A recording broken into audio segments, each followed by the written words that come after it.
It's the kind of scene that I think if you're a sketcher like me who loves old buildings and slightly abandoned sort of romantic places, then if you came across this, you'd be thrilled. So I'm just gonna do some very minimal colouring on the ground around this. There's some of the reds you can see is sort of picked up in the wheel, little pops of colour. I also forgot to mention that this is the first sketch that I'm gonna do on this Bahong pure cotton watercolour paper. I see this sort of paper a lot on Amazon, and it's pretty good value, but I thought I'd get some and try it. And this is the watercolor paper. It's 100% cotton. It's a natural white, 300 GSM. So I'm going to attempt something a bit different with this one. After I finish the drawing, I'm going to mount it up and I'm going to list it in my YouTube shop, which you should be able to see on my channel. I'll hopefully put a link in the description. And then you can skip over there, and if you want to, you can actually buy the art that I make in this video. So let's give it a go, see if it works. So that headlight is roughly vaguely in line with there. It's quite a low viewpoint, this actually. Right, so I think that headlight is a tiny bit high. Right, okay. It's quite a low viewpoint, so the wheel is quite a big part of this. Do some little clusters of leaves here. I'm going to put those little red leaves there. And I've got some tiles here. And I'm going to make that edge of that a bit more straight. Do some dots on there.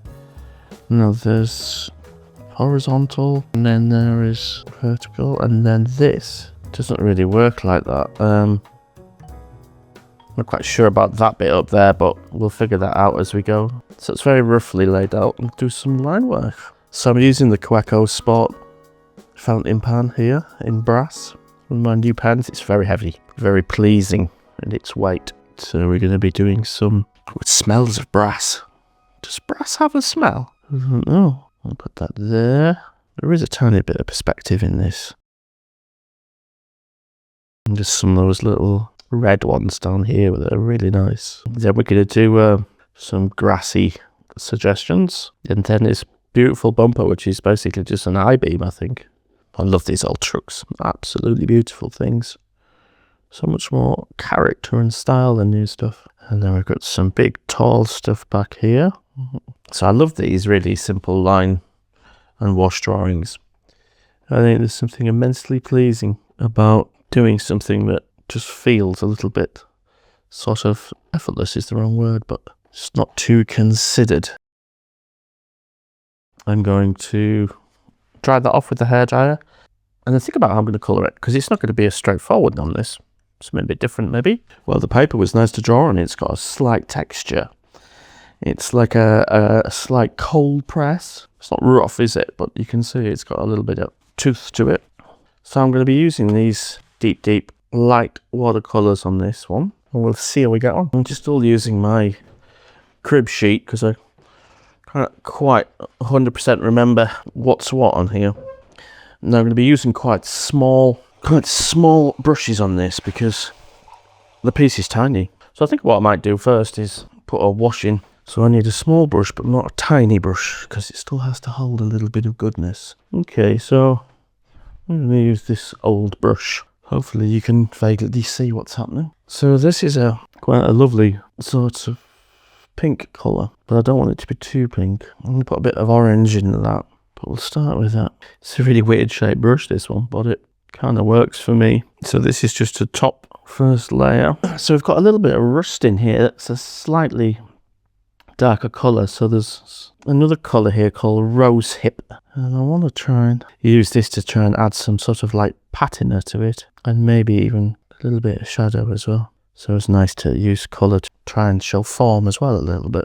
Okay, and now there's also what looks to be some like yellowy bits in there, but I don't have like a gold colour, like a quinacridone gold, which is a really nice colour that I've used. But if I try and mix a little bit of raw sienna and a little bit of primary permanent light yellow, it'll give me maybe a bit of that. Yeah, that's quite nice. So I'm going to definitely do some nice dark tire colour. So for this I'm going to use that fabulous Starry Night, which is it's a great colour. I'm not going to wait for it all to dry. I'm just going to go in. It's been a while since I've gone this small on a painting. Okay, I don't do too much. I'm going to have to hair dry that. But what I can do is start doing some of these little dots of colour. So I'm going to take a super poppy green, which is this woodpecker. And actually I can make that even poppier with a little bit of permanent yellow. And just put a few extra little dots in, I think, around there. Okay, we're going to put some...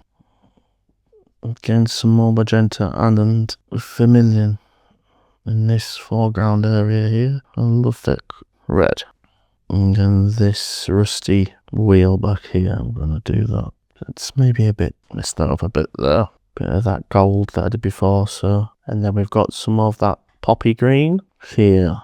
And then I think there is that burnt sienna. And let's mix a little bit of that rosehip with it. There we go. Right, I might just quickly hair dry that before I do another layer. Okay, so I need to add a little bit more.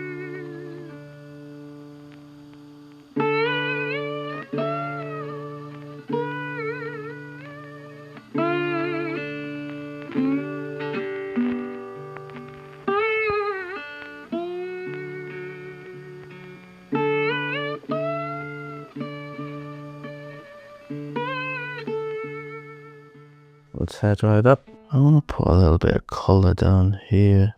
Yeah, that's nice. That's all it needs. Is just a little something there, I think. I might even put a little bit more of that forest green under here. And then tiny bit more.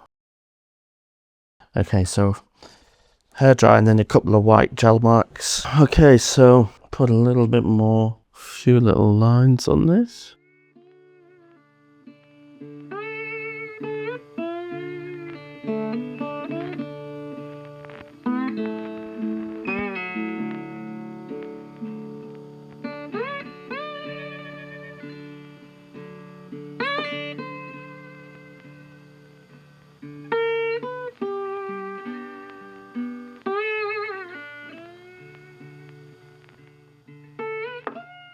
Okay, so a little bit of the bleed-proof white, just on some highlights there. I think that's it, really. Quite like it, though. I think it could do with a couple of paint spatters down here. Maybe just a couple of... There we go. Well, I think that's it. I don't think there's anything more to do on it. Sign it, I guess. There we go. Cute. So I really like that. That's turned out really well. I always forget how working really small just tickles me so much. It just makes me very happy. I think it's something to do with the sort of jewel-like quality of a small piece, particularly if it's got little dots of colour on it. It's a lot of fun. So I can show you a picture, hopefully, of that mounted up here. And just to remind you, that's in my shop. That's going to be for sale if anybody's interested. Like, subscribe, all that jazz. Thanks to my YouTubers for subscribing and sticking with the channel. And as ever, a big thumbs up to my patrons who keep the lights on, guys. Thank you so much. And I hope you enjoyed that simple little demo. Sometimes it's nice to do a complicated technical thing, and other times I just want to do a drawing and talk a bit of nonsense over the top of it. So thanks for watching, and we'll see you next time. Bye bye.